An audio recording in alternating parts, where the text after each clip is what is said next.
There we are. Hello, Leanne. Hiya. Welcome back to my YouTube channel. Today we have the pleasure to be speaking with Leanne Leybourne.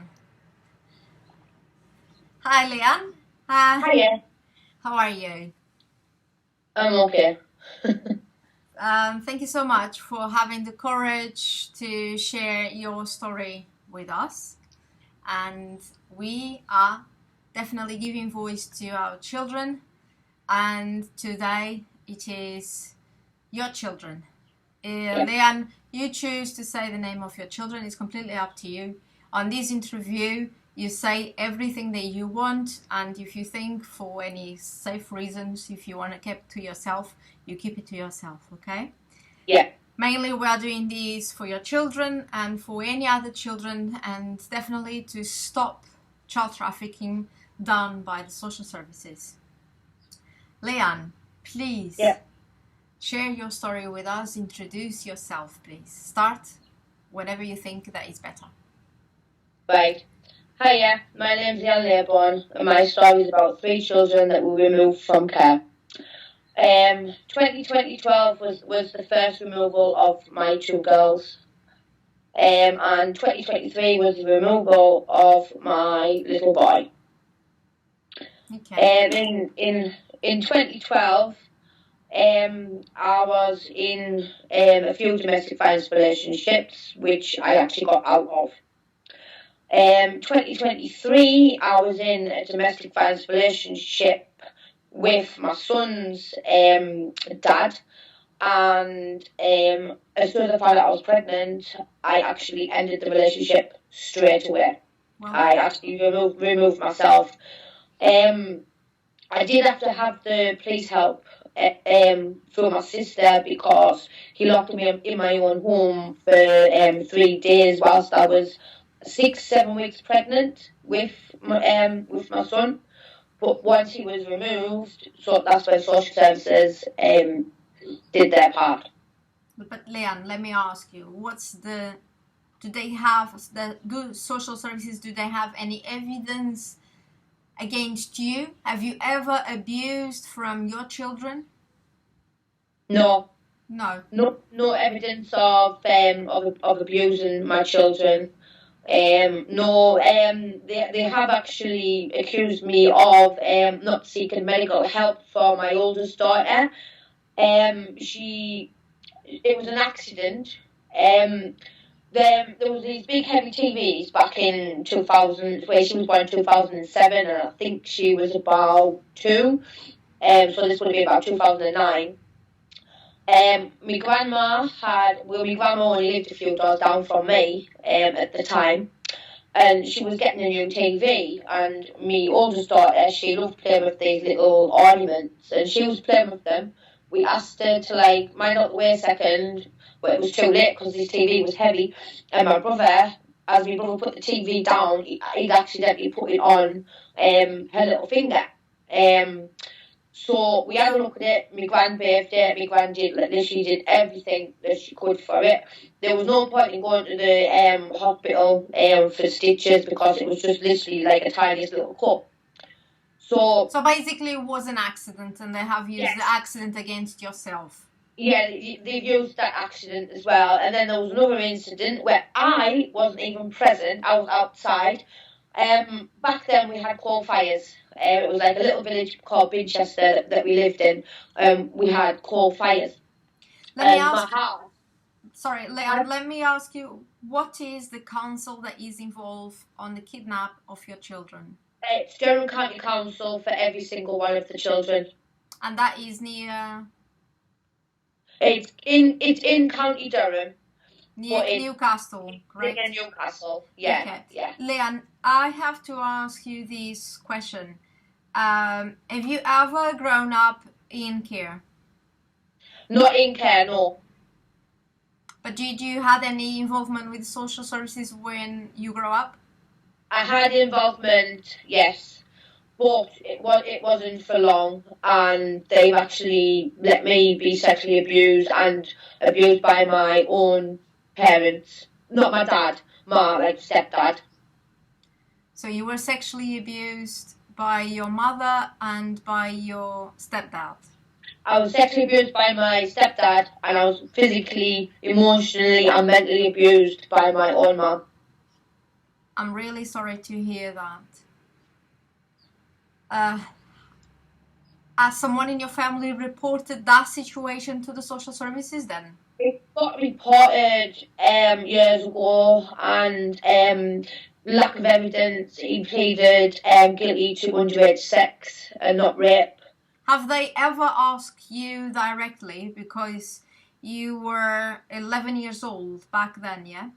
Yeah, I was an 11-year-old, but it was like a 3 year of grooming sexual assault.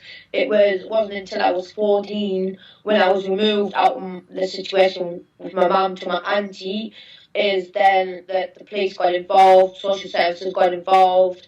After my brother and sister got removed, we all ended up in like separate homes. My brother was 8-year-old at the time. My sister, she was about 12. So she was with my nana, I was with my auntie, and my brother was with my dad. So, but when your auntie first reports these to the social services, they do not protect you. Have they ever asked you directly? Have they asked you, are you being abused? No, they didn't ask me directly, no. And you were 11 years old? 11-year-old, yeah.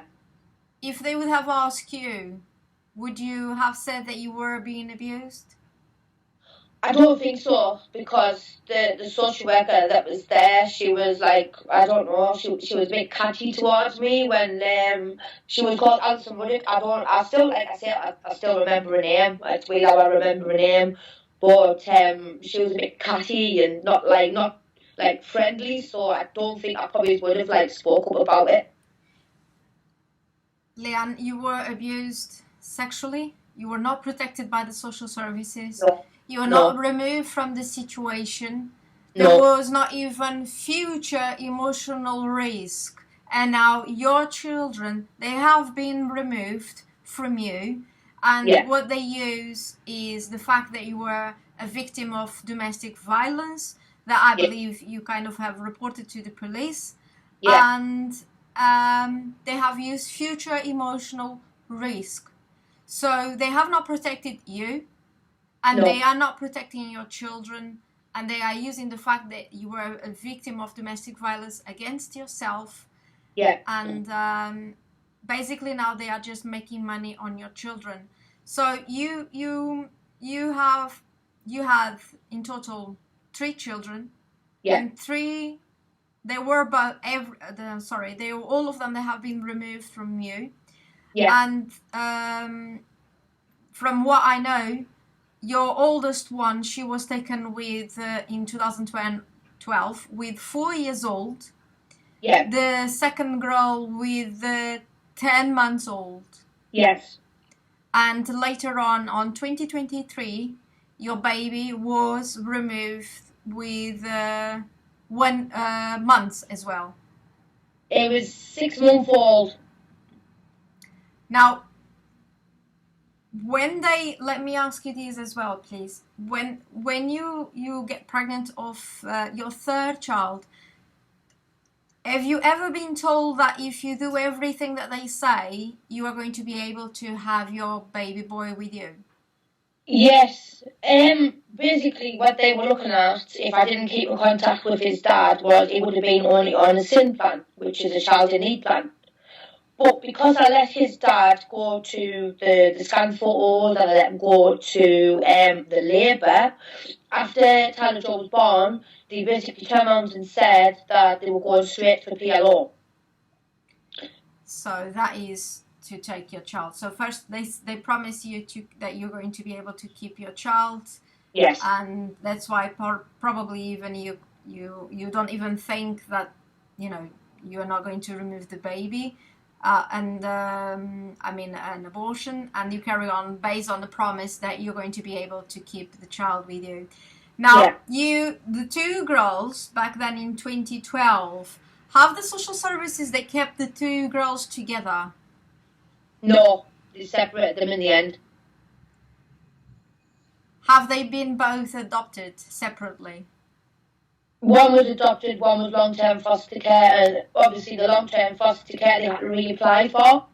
They were both put up for adoption on the adoption register, and I think it was half a year. They waited half a year, and then they reapplied.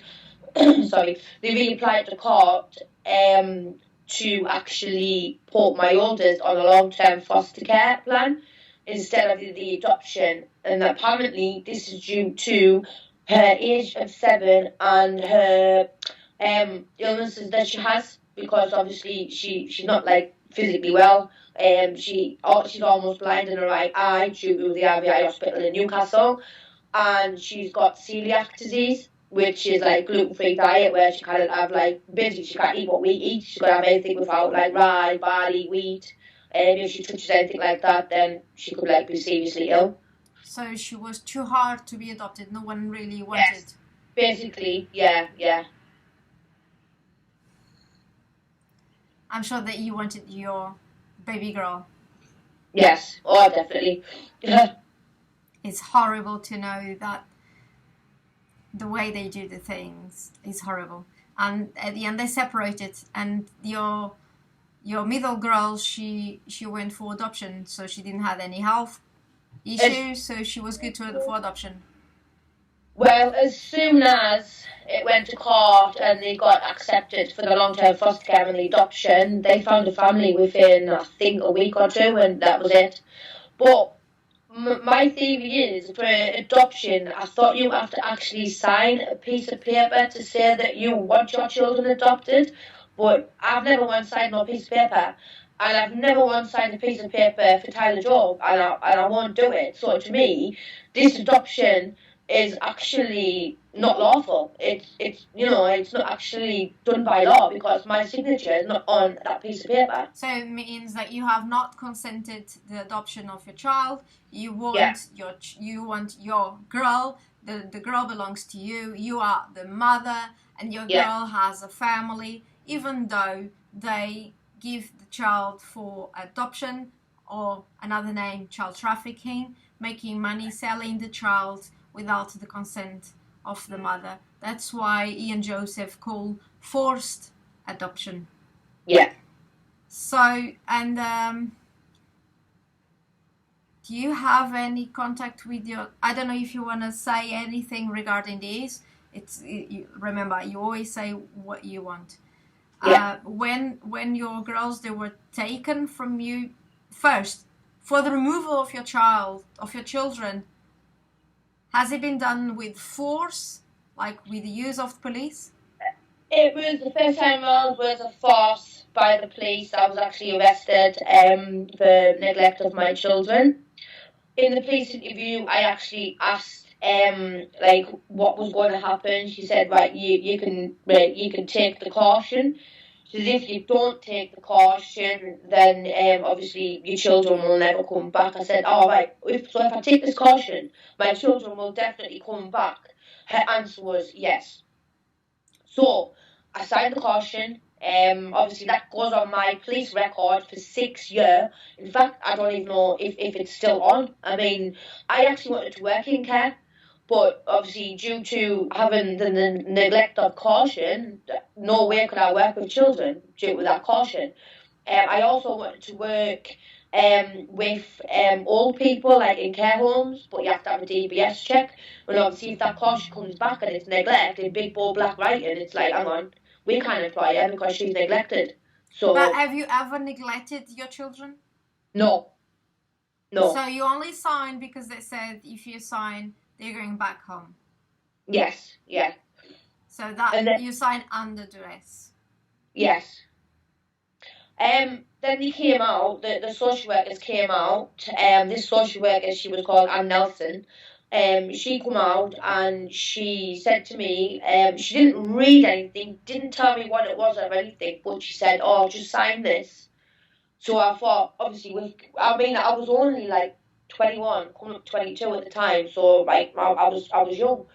And she said to me, oh, just sign this piece of paper. I was like, right. So I didn't know not to sign it, because as far as I was concerned, I signed for the caution at the police station. I'm thinking, oh, right, great, my children are coming home, so I'm signing my children back to come home.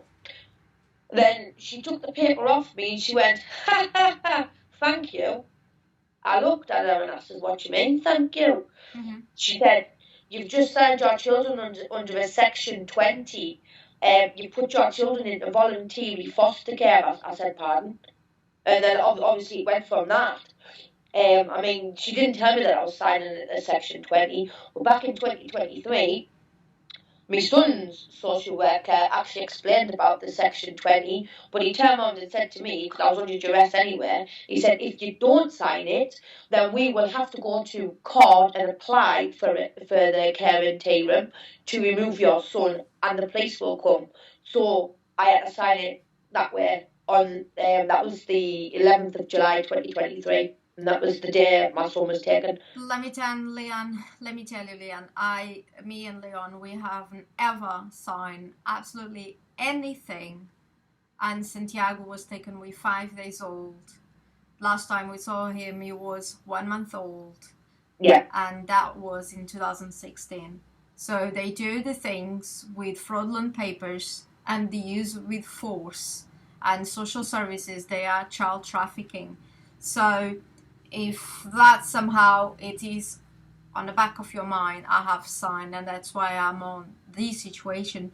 Don't believe that, because me and Leon, we haven't signed anything at all, and unfortunately they child trafficked our son. So they are doing it, they are child trafficking, they are using these papers, lies, future, they put these on the law, future emotional risk. And future does not exist, so no one can be punished for future. They are child trafficking, and the reason why you're doing this interview is to share everyone that they are doing this based always on the same rule book. It is always the same, and it just makes them easier to to approach 18 years old mother or a 22 years old mother under duress and say to them, just sign here, because the majority of the society, they wouldn't think that these people, they are actually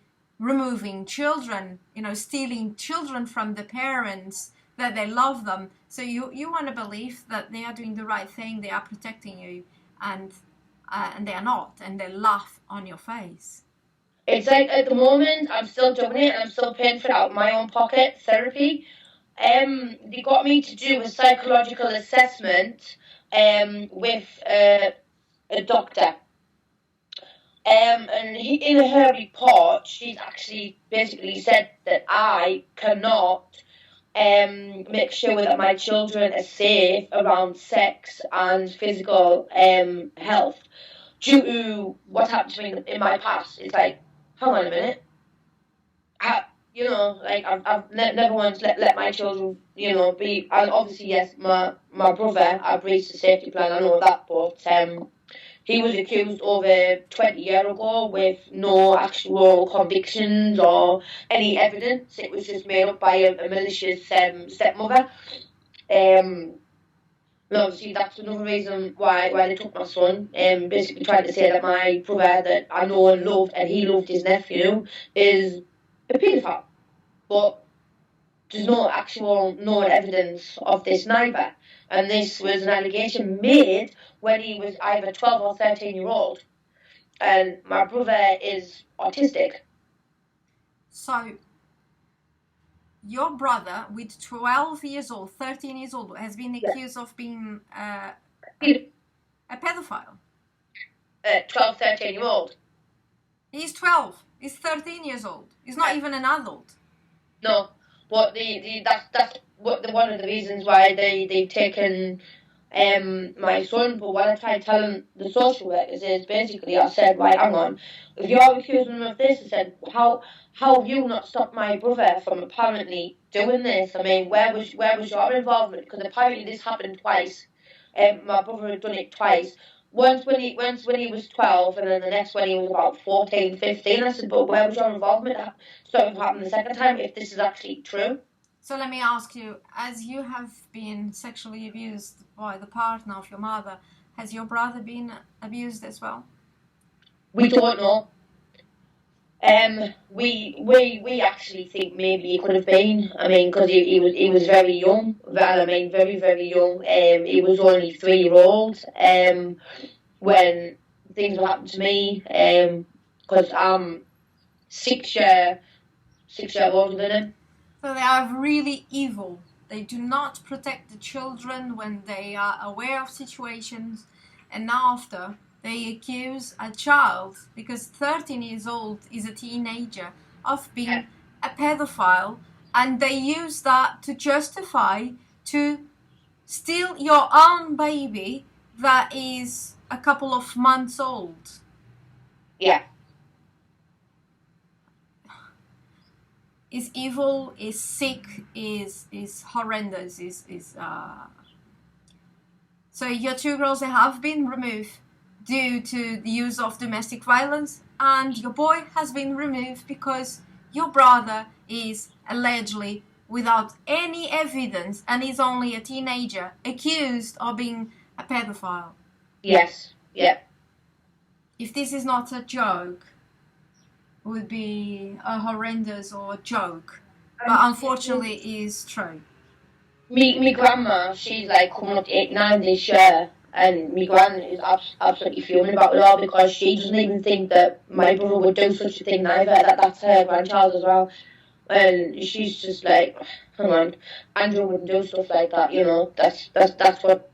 We all know that this never happened and it was just a malicious allegation. But when we tried to tell the social workers this, including my dad, you know, they just like, well, because it's been reported, it's happened, but that's not the case. I mean, you hear about malicious lies all the time just for, you know, people to get the kicks. Yes, they don't want, doesn't matter how many times you want to try to explain or clarify, they don't want to know because they are using it to child trafficking. They are using it to remove your baby from you and sell it. Now, your oldest one, did she had? I know that is horrible for children to be separated from the family. Yeah. But has your oldest child been able to have a good growing up in foster care? No. What happened? Well, it was back in when she was 14 years old. She told me that she'd been sexually assaulted by someone at school. Not a teacher, but like another pupil. She got told by the foster carers that her mum didn't love her, obviously me, that I didn't love her, and that apparently I wasn't capable of looking after her. She's only just told me that recently. We have had a few like arguments with each other because obviously I still feel as if like she still hates me, even though she says that she doesn't blame me and that she understands things a lot more. But she's not a child in the right mind at the minute. She's got so much like issues going on, like up there, like she's just all confused. Have you ever done your best to protect her? And her sister and her brother. Have you done your best ever to protect them? Yeah. Have you ever done any kind of abuse, any kind of neglect towards them? No. None. So she blames the mother until she will heal and until she will be able to forgive. And that's another reason for you to do this interview, so you can explain details that she never heard, and that they are hard even for you to be spoken about them. What about your second child? Has she been? Did she have a happy grown up being adopted? She was a bit more slow as a baby, but social services tried to accuse it being on me. And also, going back to Victoria for a second, her foster carer had told her that I was drinking alcohol whilst I was pregnant. I was 17 and I was at like secondary, like further on. It was called sixth form. I was trying to better educate myself after like leaving school, so there was no way. And how would a 17-year-old be able to get alcohol when it's 18 in the UK to buy alcohol? So the telling lies there, basically saying that I was drinking alcohol. So it's just lies, isn't it? Yeah, yeah. But as for Jessica, she was a slow, like she was like a slow baby. She was developing like a lot slower. I don't know if it was due to obviously the stress of myself. Obviously because I was still in the domestic violence relationship with her dad at the time. So I don't know if that could have like affected her growth on the inside. But I think the end she was taken with 10 months, and if they don't give any attention to her after, you know, they are not taking the best from her, if you know what I mean, or if I can express myself. So sure, they were trying to accuse me, like they did the same with my son. They were trying to accuse me of having it in the pushchair all the time. It's like, hang on. Every time the social worker come out to see Tyler Joe, he was in the pushchair because it was nap time, and there was literally, because Tyler Joe's quite big for his age, he was grown, and there was literally nothing for him to like lie on, to go to sleep on. You know, he was too big for the Moses basket. I didn't want to bring the travel cot downstairs for him to sleep in that, so his pushchair was the most easiest like object for him to lie in, and he wasn't sitting up neither. So there was nothing I could actually put him in for him to go to sleep. So they go even to the point that if you have a pile of clothes for washing, they're going to use that and they're going to include that in the report against you. Yeah. They have done that to you, you said. They used the pile of washing, but as it was dirty. They said that my house was full of dog feces. I'd been at a family group conference for the girls back then, and I had a dog called Diesel, and I'd been out on the morning. I had to take Jessica to the nursery, and I think I think my grandma was looking after Victoria for then. Jessica got one day in the nursery whilst I went to this family group conference. So I had to be at the family group conference for 8:30. So after that, I went to after the family group conference. I went to get I got Victoria first. Then I went and got Jessica from the nursery, and I went to use the bus fare, my bus fare, on her dinner. So we've been out a little while. Then the police pull up. Undercover police. Oh, hiya, are you Leanne Leybourne? I'm like, yeah. Oh, we need your house keys. I'm like, right, okay. And they took my house keys. It's because Jessica's dad had been arrested that same day. Well, I didn't know nothing about that. Yeah. They wanted to take a laptop and some clothes. So the hours go by, and I know that my dog's at home. And so I go down to Jessica's dad's nana's, sitting waiting. That's when the police car pulls up with social services parked behind them. That's the day I get arrested. When I'm finished the interview and everything, when I take the caution, go back home, and there's one dog feces on the floor because the dog had been in the house all day by himself. Oh, they were also trying to say that the dog had no dog food. I fed the dog on the morning, and obviously the dog had eaten the food. So they saw one piece of poo, and that was enough to put on the report that your house was full of dog feces. It was full of dog poo, but no. I mean, I'd been out on the morning from say 7. I didn't get back home till like to 3. Yes.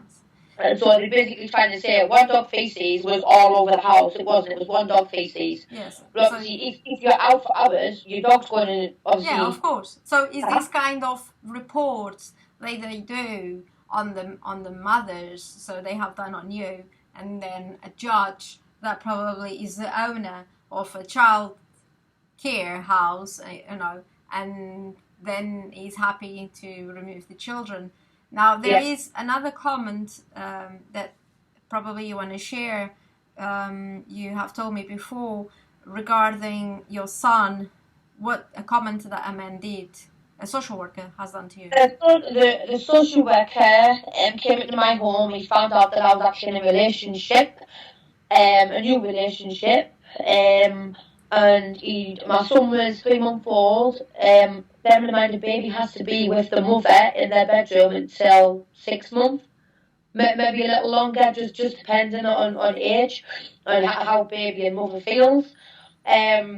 He asked me, where do I have sex when my son's in my bedroom? It's like, hang on a minute. What's my sex life got to do with the social worker?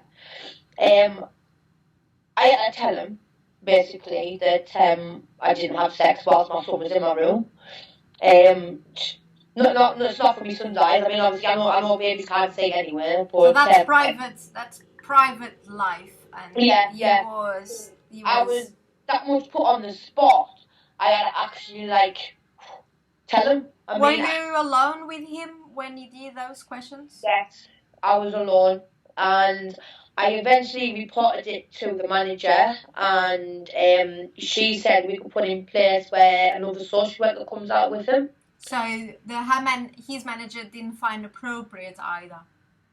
And she mustn't have done, but when she was on the phone to me, she was a bit catty about it. She was just like, yes, right, and I'm like, well, you shouldn't be asking me this type of question. And she turned on and said that apparently it wasn't an appropriate question for the reasons. I'm like, well, yeah, but what's the reasons? Has he been removed away from your case after that? No, he was on the case all the way through. So I'm sure that he was very happy to punish you afterwards that.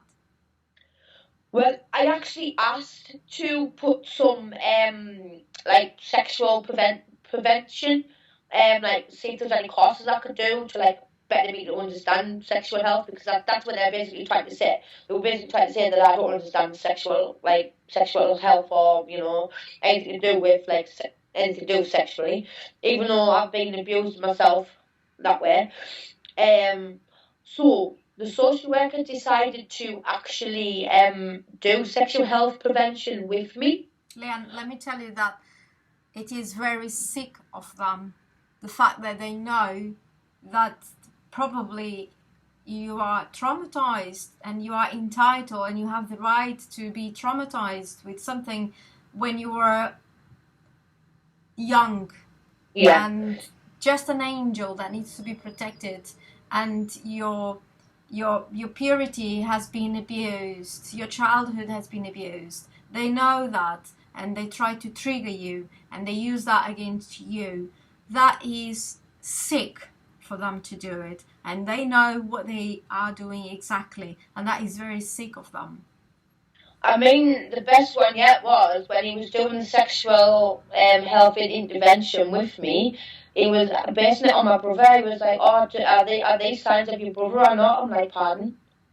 And then he asked me, and I mean, he made me break down in full-blown tears in front of him, and he waited until every last tear had stopped for him to carry on reading off that piece of paper. He was like, "Oh, is there any reason why you feel like this?" And I did bring my brother up a little bit, and he made me feel as if I had to turn around and cry and say that it was my fault that my brother was the way that he was. And when the tears were coming, and I was sobbing and sobbing and sobbing, I just could not stop. He didn't give me no word of reassurance or anything to bring me around to stop me from crying. Yeah. He just went straight back into the actual sexual prevention stuff. It's like, hang on. He didn't even say, "Oh, do you want to take a break? 'Cause I'm a smoker." He could have said, "Oh, you can go outside and have a fag, calm yourself down." Yeah. No, he wanted to go straight back dig into and it. dig and dig. There is no compassion. These are people with 2 eyes, 1 nose, and a mouth, but they're not like you, not like me. Carry on, please, Leanne. Yeah, I'm going back to the psychological assessment part. The second hearing, they did not have a care plan for my son. They couldn't think of a care plan for my son because the psychologist mentioned reunification. So basically, she found therapists for me, right? And she turned around and said, I need 10 sessions of therapy to see where I'm at. I've done 6 sessions of therapy whilst I was at court. And to be honest, I want to carry on with the therapy because I actually do think that it's actually helping with my past, with my childhood and everything. It is actually making me a lot better doing this, the therapy that I do. £55 an hour, mind, and they refuse to pay it, but I'm happy to pay it myself. Anyway, you have done the sessions that they wanted? Yes, I've done 12. And then the doctor said basically that halfway through therapy, reunification could start. But apparently, because it was me, I had to look for a therapist. I was looking for a therapist. I had to have a special therapist. So I was looking for this special therapist, and everyone that I'd put towards the social worker, it was no, that's not good, that's not good, that's not good. Even the ones that the psychologist had actually recommended herself, he said no. So it took the psychologist to actually get in touch with the therapist that I'm seeing now, to talk it over and basically to say, right, yes, she's the right one for me. To then go to the last hearing for them, because obviously I'd already started therapy, for them to now turn around and say that their plan now is one of adoption because therapy is unrealistic enough and it won't be in my son's timescale. So they have delayed all the process of therapy for them to justify to say that it's not good enough now, and the process needs to carry on and he needs to go for adoption. Yeah. So at the end, they never gave you the solutions. They never gave you any chance to stay with your baby. No. All made in purpose. And you was taken for... In the second hearing, with them not having a care plan, they asked to extend the care proceedings. The care proceedings got extended for a month, right? So with me finding a therapist and my solicitor at the time, she said, right, because they've extended it, we'll see if we can extend it so it gets you to do your 12 sessions, so which is 3 months, and I was already halfway through anyway. So we've only extended it for 3 weeks. It got declined. So have they done any psychological tests on you? Psychological assessments? That's what it was, a psychological assessment, and that's where the doctors basically tried to say that it's based off my childhood is the reason why I can't protect. Okay. Do you know that all the results they come up as personality disorder, the borderline, all the parents comes up with the results that they have borderline personality disorder. See, she just said it. She basically said, I've got nothing wrong with my mental health. It's just a few issues that I need to address from my childhood. There's no mental health issues at all. Nothing. So it's like, what is it? But they're saying that I don't need therapy to overcome what's happened in my past to better myself. So your son was put for adoption? Pardon? Your son was put for adoption? Yes. How old was he? He's now, I lost my case this year, February, so he's now been on the adoption list for, it was February, I lost March, April, May. He's been now 3 months on the adoption list, and he'll be 16 months next week. Have you done what they call the last contact, that you are supposed to say goodbye? Not yet, no. So they say those things to the mother. On the date, it is the last date you're going to see your son, and you are supposed to say goodbye to your son because he's going to be adopted by someone else, and you are supposed to go there and give a kiss to your son and say goodbye. Are you aware of that? I did it with me 2 girls. I had last contact with my two girls. I mean, my sister was going to see, because obviously Tyler Joe's her nephew, but obviously she's stopped going to see him now, so I can have like my time with him. So it's not just me that it's affecting like the whole of my family. I mean, my grandma, his great grandma, she's 89 in December. She's not going to be like, obviously she's healthy and everything, but she can't wait 18, 19, 20 years to see her her great grandson. It's, time's getting on. My dad, he's 57-year-old, he's got COPD, and that's his first grandson. So he's losing out on his grandson. Yeah. So your oldest girl is 16, your second one is 14, and now your boy is 1. Yeah. Have the girls met the brother ever? Jessica hasn't, but Victoria has. And they haven't even put in place for Victoria to see her brother. She's been waiting and waiting and waiting and waiting, and still nothing.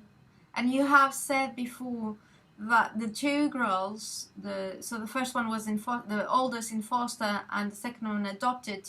That the adopted child traffickers, they prevented the girls to meet. Yes. Many times. Many times. Yeah. So your children, they don't know each other. They No. haven't met each other, and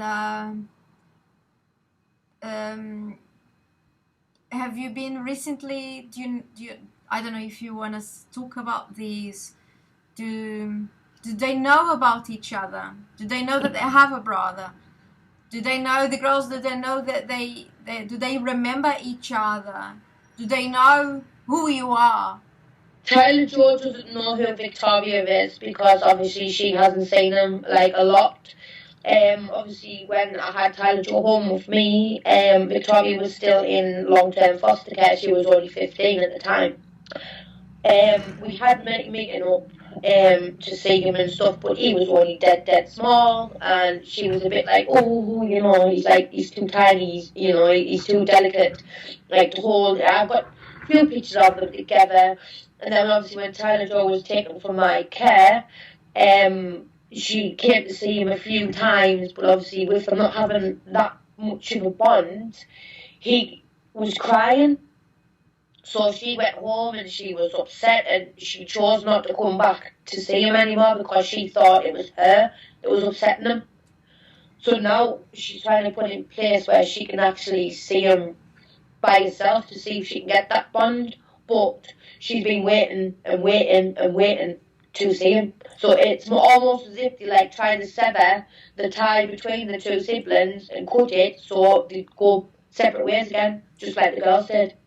Leanne, have they invited you to put you and your son in a house where there is 24-hour CCTV for them to check on you and your son? Have you been on that house, or they invited you to go on there? My friend, because obviously you have to look for, obviously, in case any of your family members can take your child, because apparently that's the step before you look for, like, adoption families and stuff. Is it an SGO, supervised guardian order you can do, but every person I put forward, they've just failed. They failed them, just said, they're not compatible enough, or this one can't do it, or because... Okay, so can we go through that, please? So you put members of your family that they were available themselves to be with your son, but none of them were good enough. No. One was apparently because she would be relying too much on her mum to help look after Tyler Joe. Another was because their child at school was getting bullied. So and your second girl, she has grown up she has been adopted by. Yes. Do you want to say how lovely the couple is? Yeah. Do you want how lovely this adopted family is. The mum, she actually is an alcoholic, and the dad, he has anger issues. And I only know this by the voice of my own daughter. She was the one who got in contact with me. She was the one who reached out for help, and when I gave her the help through a welfare check, it has been chucked in my face. I have no contact with her no more. This happened in March of 2024, and it's now May 2024. I've had no contact through social media, no texts, no phone calls, no WhatsApps, nothing. It's as if she's literally completely gone off the radar.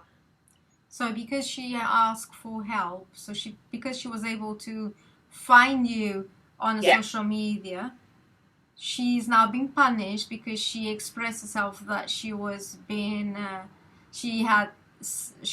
self-harmed due to have an alcoholic adopted mother. Let's call adopted mother because that's what the society will understand what they are. So because she was able to scream for help with you, then she's been punished by the social services, and God knows how she is. I mean, to me, it's like as if like she's just literally gone off the radar. I mean, she was messaging me on the morning. I mean, sometimes 4 o'clock in the morning. She was messaging me when I was going to work, when I was coming home, and it felt absolutely brilliant. It felt as if like my daughter was like home but not home. It was like as if like a spirit was here. But after the welfare check, I mean, I almost wish I didn't do the welfare check, but I had to for her safety, and it's my duty of care as a parent, and as a mother, to actually make sure that my child is safe, even though she's not in my care. But Leanne, they are not in there to protect the children. They are not in there, and that is proven now with what you just said. They are there to hide their crimes and everyone that is involved with them. So your family, they are not good enough to take care of your children because of this and that, and that's all in bollocks. But they are all right to stay with alcoholic people and people with anger issues. So they just want to remove the children from the families and break families, rip families apart, and make money on the children, either foster or adoption. I've got another thing to say, because I find this absolutely disgusting of a social worker or a local authority to even say. I'm a worker. I work. So they don't like the fact that whenever I get to see my son, they have to work it around me. And they turned around and said to me, "Oh, it's very hard this, you know." I said, "What's very hard?" We normally, we don't deal with families that actually work. It's always people that are on the dole. On the dole? What's that, on the dole? Meaning like benefits. Benefits. Yeah. Honestly, I was drinking a cuppa. I was at Starbucks. I was people that's on the dole. She said yes. She said it's very difficult to actually have families like you that actually go out to work. I was like, so they don't just take from people on benefits, they take from people that actually work as well. So I'm the proof there as well. So, and they are even making a point that because, like, even would be a problem, because you are working, it's hard to deal with you. Would be just easier if you will be on benefits. Yes. So the fact that you are working and you are independent financially, that's a problem. Yes. Have they tried to suggest then for you to give up on your job so it will be easier and probably you get your son back easier? No.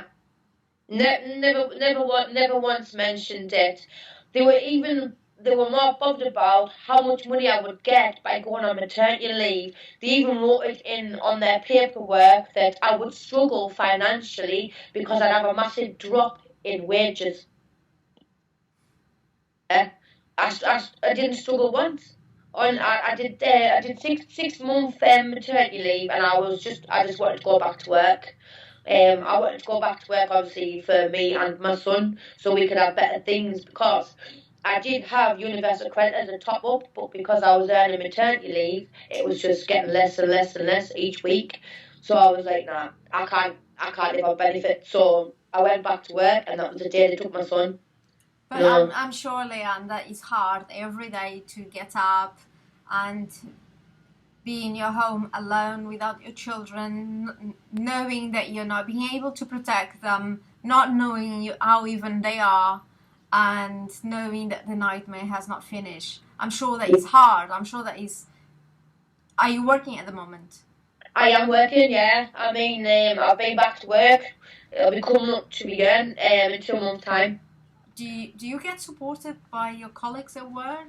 Do they I know got where you are? support. One of my colleagues was actually on my family. Yeah, you have like I can't remember what they call now though, but you get like a family allocated person, and they like get your family friends in this group. It's like a family group conference. So do you get support from friends and from your family? I have a lot of support from my friends and family, and most of them are actually absolutely fuming of how I've been treated. And that's how you have been able to survive, correct? Yes, yeah. But this is the thing though, the local authority is saying that my family support network isn't strong enough. That's another reason why my son has been removed.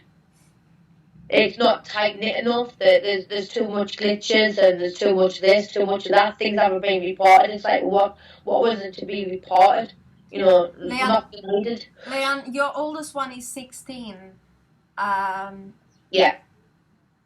can she come? Can she go return home soon, or does she need to wait for the 18? I think she has to wait until she's 18. I mean, she can come out of care if she wants to herself. She can actually apply and say, look, I want to go back with my mum. But because of the way that she is, I think she's actually afraid of social services and what they might do to her. She's even told me that she's afraid to have her own children in case her children get taken into care like she did. Yeah. So, but at least, Leanne, your girls, they know who the mother is.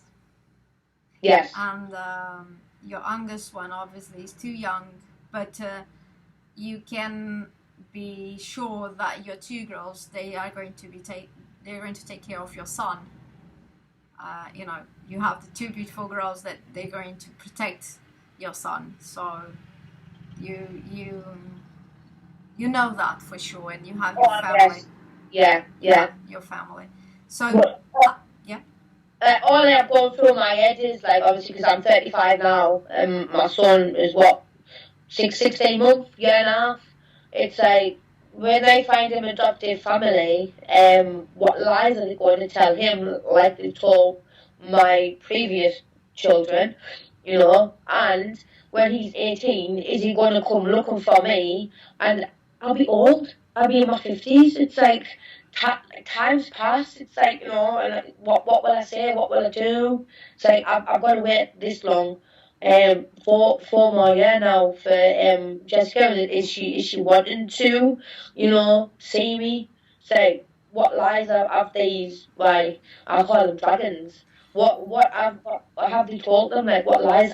Leanne, do you think if you have another son in the future, and if they promise you that, yeah, you can have it, do you think that they're going to let you have another child, or do you think they're going for it? They remove the child straight away. It literally doesn't matter what you've done. I mean, they pick on vulnerable families like myself. And I don't care if I get a bit of hate for this, but I'm speaking my mind and speaking the truth. They leave the abused with the abused like they did to me, and they take from like the families that actually do love and care for their children. Yeah. But people are blinded by it. They're like, oh, well, you've got social services involved. You must have done something. You must have been brain that child, or you've neglected that child. That's not the truth. That is like far from the truth. So, they'll just take from the fun. So do you think the society does not know who the social services really are and what they are really doing, or they do not want to to see it? I think it's a bit of both, because if they got them involved in their lives themselves, then they won't be able to see the society, but because obviously some of them don't, and they just like, yeah. I mean, I've seen a lot of it on TikTok, you're like, oh, well, you've got social services, they must have removed your children for a reason. They don't take them for nothing. And, you see them comments all the time, and So like there something is like that stigma. There is that stigma that we need to destroy it. And let me tell you that I had this kind of conversation already with an English lawyer. They had removed his son, and he is a lawyer. He has not accepted the interview. I invited him to do the interview, and for safe reasons he didn't accept it to do the interview. Obviously it's interesting because he is a lawyer, and I was very surprised that they go for lawyers, so they're not afraid to kidnap lawyers' children. And these lawyers, after, they don't have the protection of other lawyers that they are friends, because they threat the friends to go for their own children, and that's how they perpetrate these situations. But that's why it's so important to do these interviews, and I think I was able to destroy that stigma in Portugal. It is common sense now that social services, they are child trafficking children, and they are profiting from the children. So that's, I know that I think it's a bit harder in England and UK, because the social media is the only way that you get a voice out there, because BBC protects pedophiles. They are not going to give voice to you. Neither are the channels, or if they do documentaries about families more than 30 years ago, and actually countless times on Facebook. I've got Good Morning Britain on Facebook, and I must have messaged them about 10, 20 times for them to take on my story, and you'll just get a message of, thank you for contacting us, we will be in contact soon. You get nothing after that. So I've done it again, and I've done it again, absolutely nothing. Who have you approached? Stories. Who have you approached? Good Morning Britain. Yeah. On that TV program. ITV. That TV program, Good Morning Britain, has actually been responsible to do the defamation on Santiago's father. So they don't give the truth, only they work for social services. Yeah, I think most of them do now. I also put myself in contempt of court. I was told by my barrister, but Durham County Council have let it go, apparently, because on Facebook, this is what annoyed me the most, because they're blaming my friend. They have actually checking my social media. They have actually checked my social media on a post that I put up, outing Durham County Council, and 2 social workers' names were mentioned. And because I mentioned the social workers' names, I almost put myself in contempt of court. Mm-hmm. Basically, I could have been arrested and locked up for telling the truth. Mm-hmm. Are you afraid that something like that happens to you? I'm not bothered. It's just a fact of, like, if I get, arrested for contempt of court, maybe it might be right, because then people can share the reason why I was in contempt of court, and give the whole world the reasons. Because if I was in contempt of court, I'd make sure that a lot of people know, and then my story would, actually get out there. I don't know if you know, but today, the date that we are recording today is the 6th of May, and yesterday I have been told that a mother in Southampton has been arrested. Are you aware of that? No. Carrie Little? She was, I believe, I'm not sure, I believe that she recorded the imprisonment on the TikTok, and it was viewed for thousands of people, and she published that, and that's how people were aware that she has been jailed. So I don't know if she's still in there or not. So, and I have interviewed another mother that has been jailed. So I, many people, many mothers, they have been jailed for saying the truth and for exposing these on the social media. But my idea is that more people, they are less afraid now to share the truth. They are feeling encouraged to do this. And I think that they do not know where to go because there is so many things happening. They are losing the control. Do you feel this? Yes, yeah.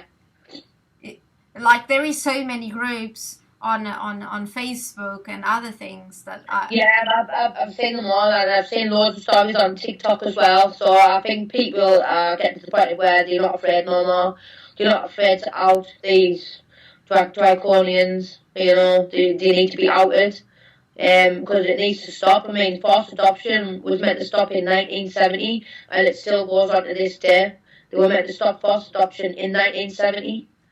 Why do you say that? What do you know about that? Why it was? I don't know. I don't know much about it, but it was basically women that were that weren't married had the children forcibly adopted off them in 1970.